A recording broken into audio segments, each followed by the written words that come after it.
Okay, this is the #1 condensing unit, and this is for the parent bedroom.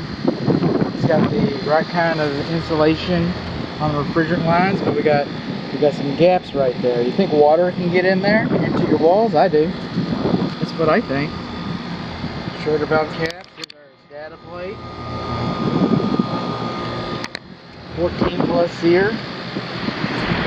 So besides this, the other thing we do not have a rain diverter on the roof covering to keep the water from crashing down on this. I've been in the electric service panel and it is properly fused. We'll just move along this way.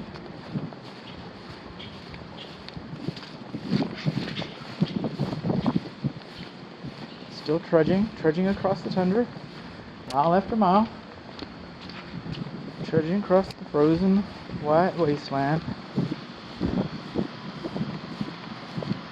#2, this is downstairs, and #3.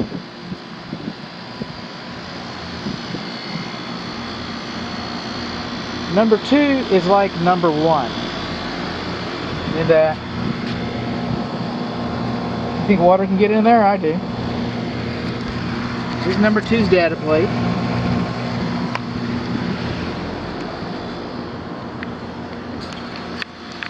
#2 and #3 are like #1 in that there's nothing to keep water from pouring down onto your condensing units. We do not have rain diverters.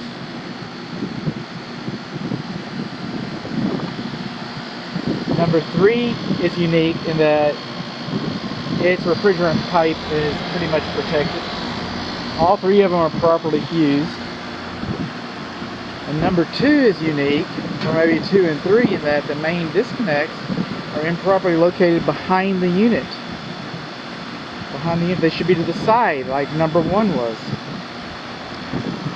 So what did we learn? We learned that we don't have rain diverters over 1, 2, and 3. We learned that #1 and 2 refrigerant piping is weak.